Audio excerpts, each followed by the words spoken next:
Welcome across all time zones to the 20th episode of Courage Counts. I'm Chuck Shelton, CEO at Great Art Consulting based in Seattle. Focus of our company is developing inclusive leaders in any role to build courageous cultures. Our core skill is own your story, and I'm going to do just that on this video. You may have correctly identified me as a white guy. Inclusion means everyone's in. It's time to redefine DEI to inclusive leadership from every employee. The starting place for that is owning your story. And I invite you to consider what this skill can look like for you as you observe me trying to demonstrate it.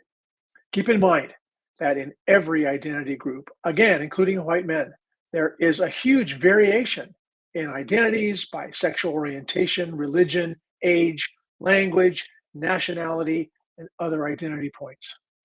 Many of us across job levels and aspects of identity feel the challenge to show up authentically while we lead inclusively. Some of us feel the pressure to understand our advantages and how they add up to privilege. Some of us are coping day to day with disadvantages that also accumulate. With advantage or disadvantage, we can let these realities stifle our voice and engagement, or we can find the courage to own our story. Why is it important for everyone to own your story as an inclusive leader? We want you to use this video to get clear about the three reasons why you must own your story to lead inclusively. The first is awareness, authenticity, and agency. The world needs you to show up informed, the real you with the right voice. Your story provides you with a teachable agency. Your narrative helps you establish psychological standing. You belong in the conversation. Second reason owning your story is vital is personal responsibility. Owning your story demonstrates that you accept responsibility for your own learning. It signals that you don't rely on others to be your teachers on race or gender or other identity points. You can be sure that they are very tired of carrying that burden. Third, as you invest in your own narrative, you build accountable relationships to reduce bias and create opportunity. Our internal work, our maturing point of view, and our relationships of trust become the wind that pushes bias out of talent decisions in areas like hiring, appraisals, and promotions, and improves the connections with customers. The new story we build together generates opportunity with everyone. In this remake of our very first Courage Counts episode, I'd like to share with you how I have been learning to own my story as a white man committed to leading more inclusively. Remember, we are each a unique combination of identity points. We are complex individuals, and we must not distill people down to one or two identity points like race or gender. I'm not just a white man. We can acknowledge that we each have stories with a mix of advantage and disadvantage. And here's where the courage counts. When we own our stories and listen to build trust by hearing others' stories, we make it possible to have productive conversations about how advantage accumulates into privilege and how disadvantage accumulates into a pattern of loss. Let me repeat that. We need to have productive conversations about how advantage accumulates into privilege and how disadvantage accumulates into a pattern of loss. We aren't good at those conversations yet. Let me ask this favor of you as you listen carefully to my story. I'd like you to consider and answer this question as you hear my tale unfold. In what ways do you see advantage operating in my life? Here's my story. I'm the blonde 2-year-old born in post-World War II America to Mary and Beck Shelton. My dad had survived the war as a pilot in the Pacific, and then both my parents earned degrees at the University of Washington. I was born healthy. The gender assigned to me at birth was the one I have always identified with, and my older siblings have many times pointed out to me that being born third was a serious advantage. On the left, you see my paternal grandmother, Louise. She was one of the few women business owners in the 1950s and 60s in Ellensburg in central Washington state. She was thoughtful and gentle and successful. She liked owls. Daisy was my maternal grandmother, shown here with my mother in 1931. Grandma was born in 1883 to pioneers of Kittitas County, where Ellensburg is located. She was the first white woman teacher in the county, and she was stern and smart and loving. These are my matriarchs. Louise's husband died when my father was young, and Daisy's husband passed when I was 6. The people you see here are the 3 women I am from. Their voices are powerful and caring and still operating in me. I'm 11 here. I got some of my growth early. My parents were intentional Christians, and that meant that I was voluntold to help with Head Start, a preschool program for urban kids from economically challenged homes.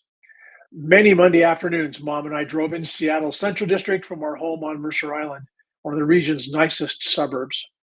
It was a great experience to play with younger boys.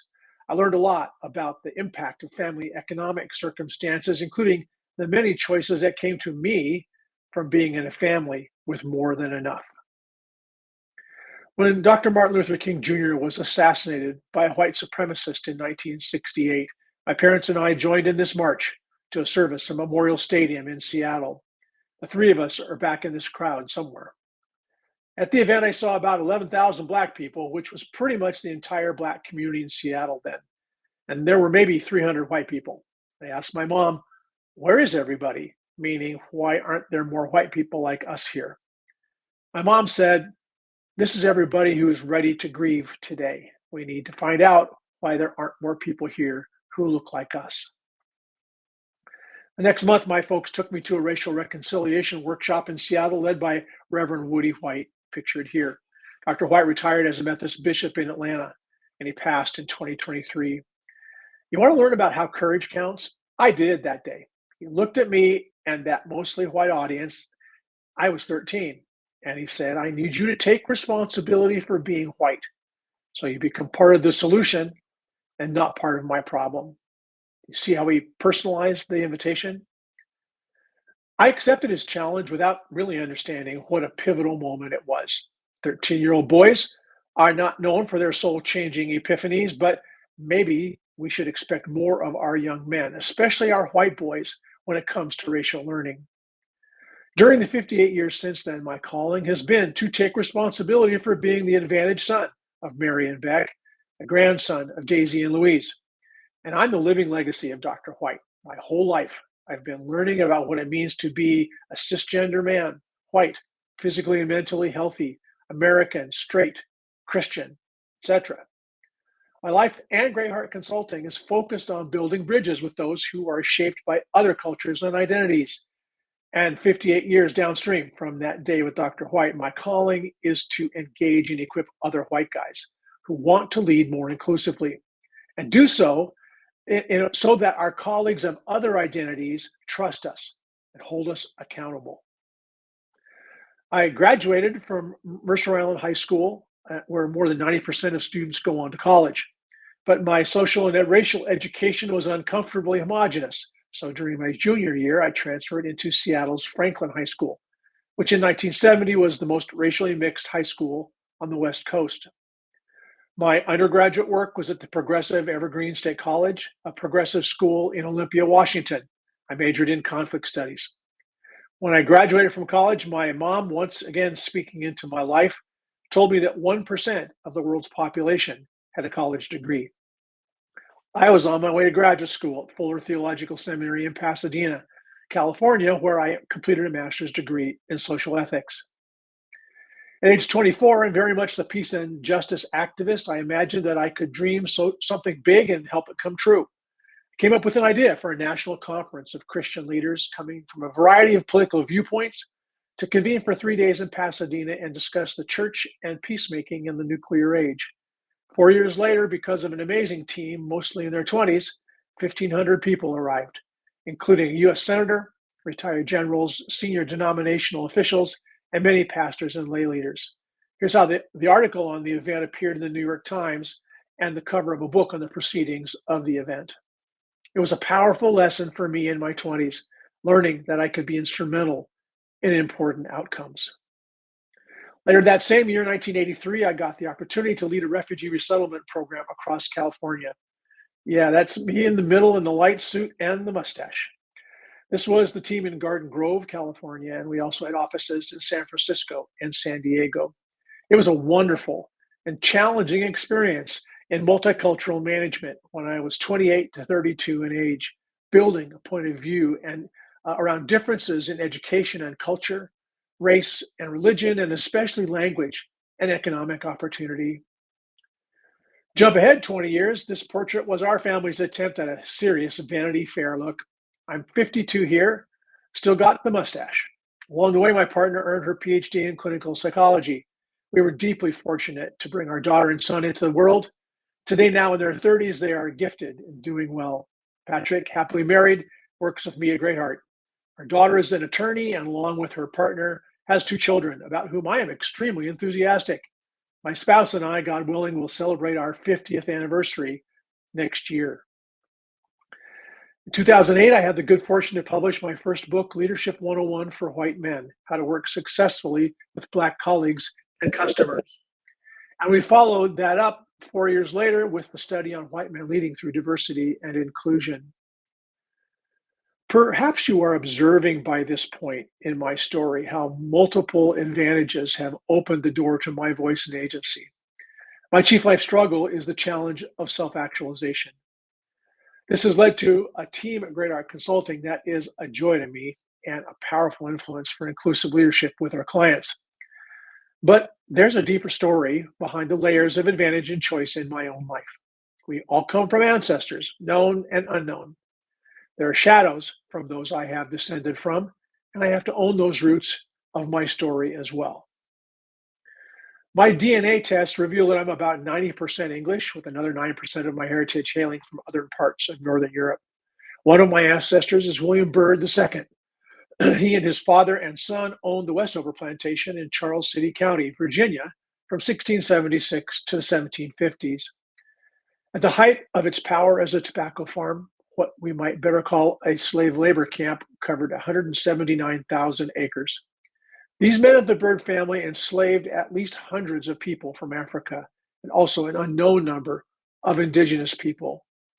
The plantation still exists today on just over 1,000 acres. I got to visit it last year, and it was such a sobering experience that I could not face taking any pictures of me on that land.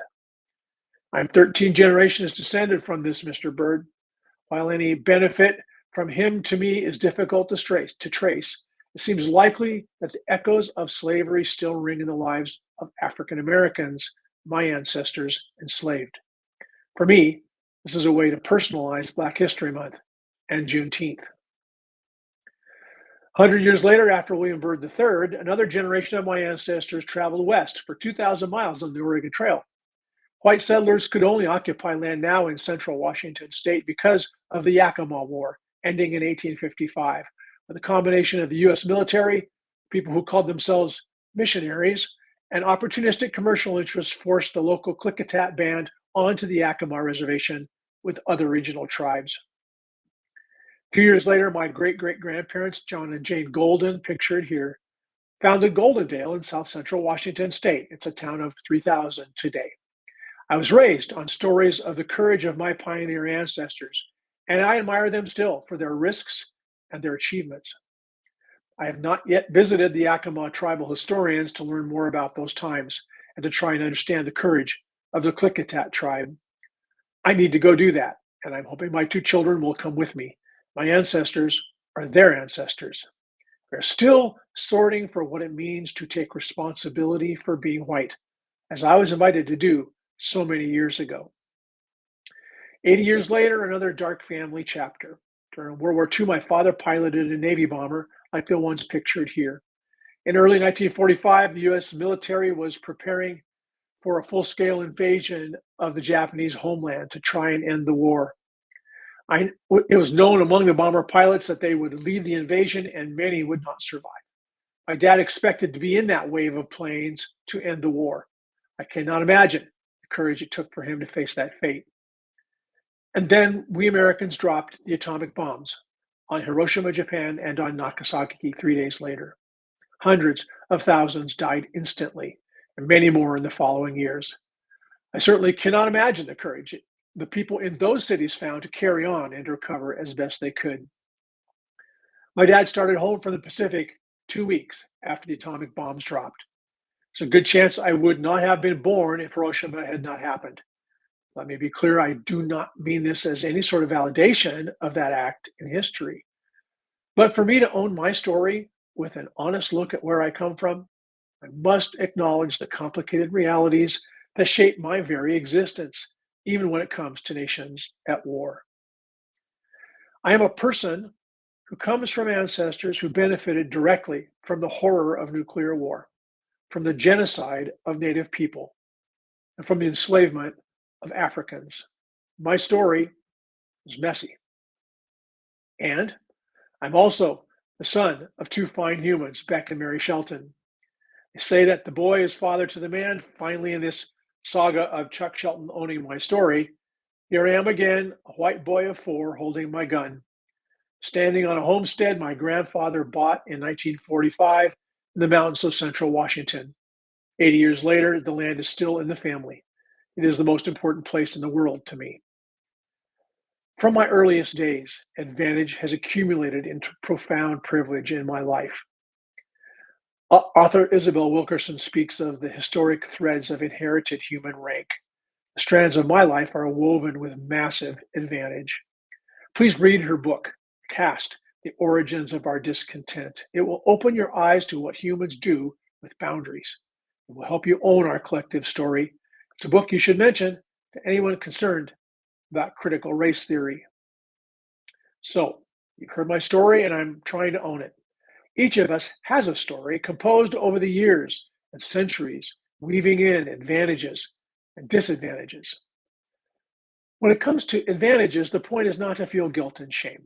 My invitation to each of you, especially if you identify as white and male, how does advantage work in your life? How can we learn to understand and talk about privilege as the accumulation of advantage? Own that and talk with others about it. Lead beyond your fear. That's part of being great hearted. And when it comes to disadvantage, again, each of us can sort for how it operates in our life. We are at risk when our disadvantages define us or determine our choices. So, another invitation: own how you experience disadvantage. Share with people what that means for you and learn how others deal with disadvantage as well. Own your story to lead more inclusively so that you show up with awareness and authenticity, so that you take personal responsibility and you don't rely on others to be your teachers. Own your story to lead more inclusively so that your relationships of trust and accountability across differences reduce bias and create opportunity with everyone.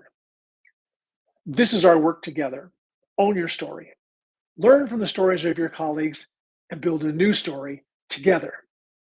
Thank you for thinking with me about how to own your story.